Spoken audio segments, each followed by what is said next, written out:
لیکن ہمیں یہ بھی دیکھنا چاہیے کہ بنگالی ایک متلون مزاج قوم ہے. بنگالی زبان کے اعتبار سے، کلچر کے اعتبار سے، تہذیب کے اعتبار سے، تاریخ کے اعتبار سے ایک قوم تھے اور ایک قوم ہیں. لیکن یہ بھی ہمیں ماننا پڑے گا کہ وہ متلون مزاج ہیں، کیونکہ بنگال جو ہے یہ ڈیلٹا کی صورت میں یہ دریاؤں کی سرزمین ہے، اور دریاؤں کے ساتھ جو لوگ ہوتے ہیں وہ متلون مزاج ہوتے ہیں، اپنی سوچ کے اعتبار سے، اپنے فکر کے اعتبار سے، اپنے عمل کے اعتبار سے.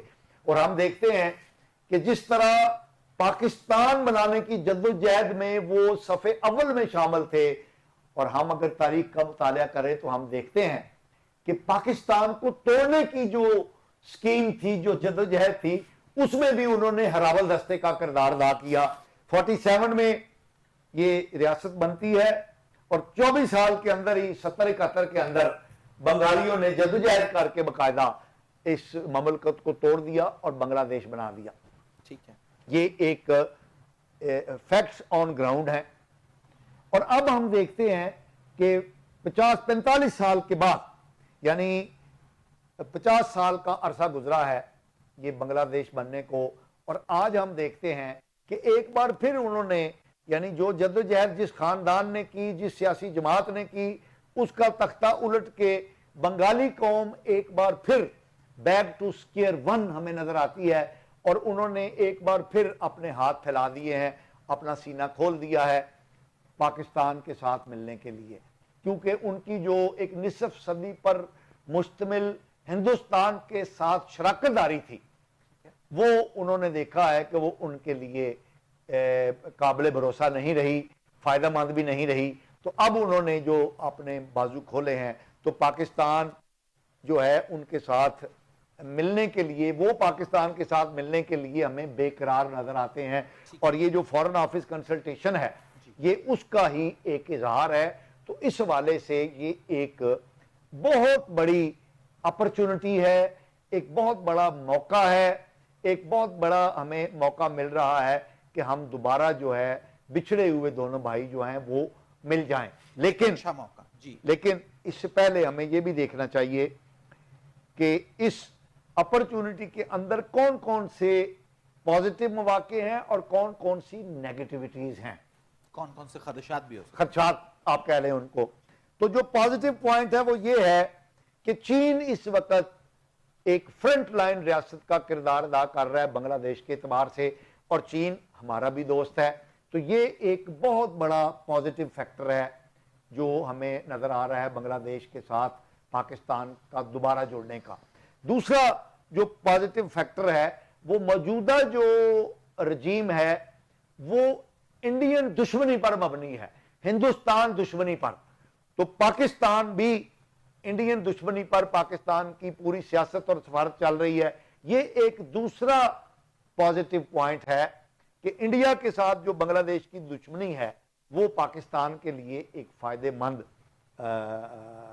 ہے. اور پھر ہم دیکھ رہے ہیں کہ بنگلہ دیش کو ایک ترقی یافتہ ملک بنانے میں جس شخصیت نے بنیادی کردار ادا کیا تھا، ڈاکٹر محمد یونس، وہ اس وقت ان کی ڈرائیونگ سیٹ پر بیٹھے ہوئے ہیں. یہ بھی ایک بہت بڑا پازیٹیو پوائنٹ ہے. لیکن دوسری طرف ایک نیگیٹو پوائنٹ بھی ہے، ہمیں اس کو بھی کنسیڈر کرنا چاہیے کہ کیا ہم یہ جو پازیٹیو پوائنٹ اور جو اپرچونٹیز پیدا ہو رہی ہیں، ہو گئی ہیں، کیا ہم ان اپرچونٹیز کو ایک پازیٹیو اور لانگ ٹرم ورکنگ ریلیشن شپ میں کنورٹ کر سکتے ہیں. تو اس حوالے سے مجھے لگتا ہے کہ ہماری کوئی تیاری نہیں ہے، کیونکہ ہمارا جو پولیٹیکل سیٹ اپ ہے، ہمارا جو سسٹم ہے، اس کے اندر کوئی دور رس سوچنے کی جو صلاحیت ہے وہ ہمیں نظر نہیں آتی ہے.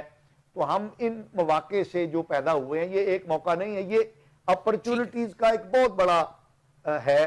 تو کیا ہم نے ان اپرچونٹیز سے فائدہ اٹھانے کا کوئی منصوبہ بندی کی ہے؟ تو مجھے وہ نظر نہیں آتا. پوائنٹ یہ ہے کہ جو اس وقت سچویشن ہے بنگلہ دیش کی، وہ ایسے مواقع تو ہمیں نظر آ رہے ہیں، لیکن اس کی تیاری ہم نے کی ہے یا نہیں، یہ ایک الگ سوال ہے. ڈاکٹر صاحب میں آپ کی جانب آؤں گا. آپ یہ فرمائیے ایک تو پاشا صاحب نے جس جانب اشارہ کیا جو انہوں نے انڈیا کے ساتھ اس وقت بنگلہ دیش کی دشمنی کی بات کی، میں شاید اس کے لیے بیزاری کا لفظ استعمال کروں گا.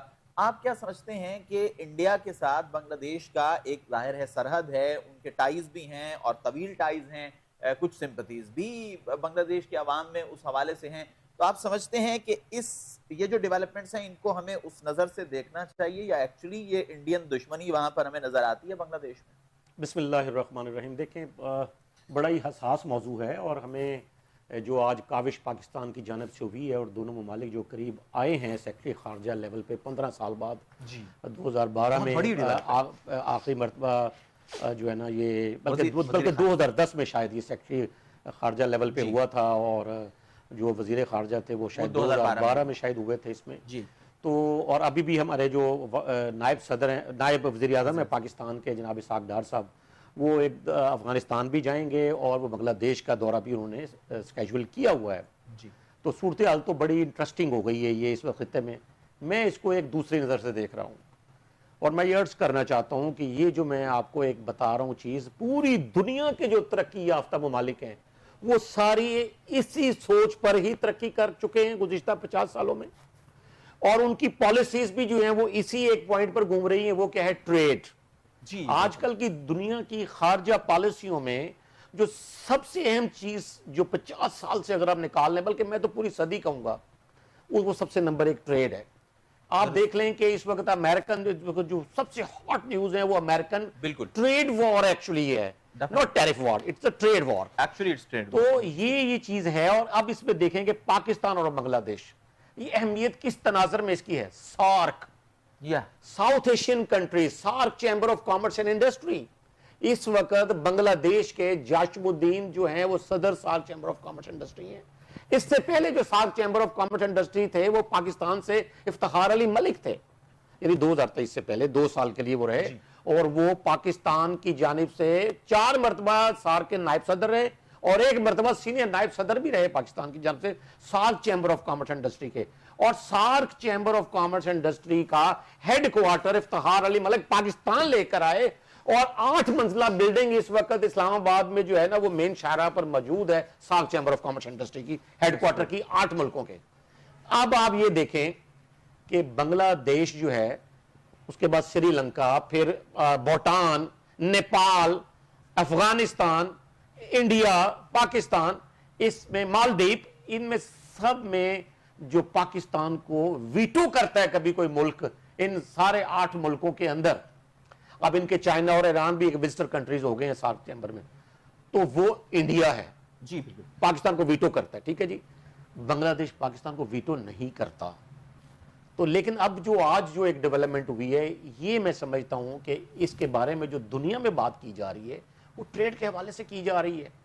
پاکستان کے جو اختلافات تھے وہ ماضی کا ایک باب ہے، جس طرف یہ پاشا صاحب یہ اشارہ فرما رہے تھے. اور وہ حسینہ واجد کے فرار ہونے کے بعد بنگلہ دیش سے وہ نظریات بھی فرار ہو گئے ہیں. اس وقت ایک نئی سوچ پنپ رہی ہے اور ابھی وہ ڈاکٹر یونس جن کی بات کر رہے ہیں وہ بیسیکلی ٹریڈ اینڈ انڈسٹری کے ایک انٹرنیشنل ایکسپرٹ ہیں، انٹرنیشنل اکانومسٹ ہیں. وہ سمجھتے ہیں کہ معاشی ترقی ہی جو ہے وہ انسانوں کی زندگی بدلتی ہے اور مسائل کو کم کرتی ہے. اب بنگلہ دیش اور پاکستان کے تعلقات میں ہم نے یہ دیکھنا ہے، بھارت کو ایک طرف رکھتے ہوئے کہ ہم جو ہیں سارک خطے میں، جنوبی ایشیا میں بنگلہ دیش کے ساتھ مل کر اس پورے خطے کے لیے خوشحالی کیسے لے کے آ سکتے ہیں، کیسے ڈیولپمنٹ لا سکتے ہیں اور کیا قدر مشترک ہے اس میں. اور وہ بڑی سمپل ہے جی، دیٹ از ٹریڈ. اگین دونوں ممالک جو ہیں وہ میرا خیال ہے ٹریڈ پہ بات کریں گے، اور جو مجھے 1-2 لوگوں سینئر لوگوں سے بات کر کے پتہ چلا وہ یہ ہے کہ بہت سارے ایم او یوز جو ہیں وہ بھی سائن ہوں گے اور کچھ ڈیولپمنٹس بھی ہیں ٹریڈ کے حوالے سے. وہ شوگر کی امپورٹ ہے جو ہوئی ہے پاکستان سے بنگلہ دیش کی جانب، آبی راستے جو ہے وہ بحال ہوئے ہیں، شپمنٹ ڈائریکٹ، اور اب فلائٹس کی بھی بات ہو رہی ہے. تو بہت ساری ڈیولپمنٹس ہوئی بھی ہیں اس تقریباً اگست سے لے کر اب تک جو ڈیوریشن گزرا. بالکل، اس میں صرف ایک چیز ہے جو کہ پاکستان کے لیے بڑا سگنیفیکنٹ ہے، کیونکہ ماضی میں جب یہ جنرل پرویز مشرف جو ہے ان کا coup ہوا تھا تو بہت سارے صنعت کار جو ہیں انہوں نے اپنی فیکٹریاں جو ہے نا بنگلہ دیش منتقل کر لی تھی. کیونکہ آج بھی اگر بنگلہ دیش کو آپ دیکھیں نا تو وہاں 5 to 9 سینٹ جو ہے نا ریٹ ہے. ایون چائنا میں بھی یہی ہے.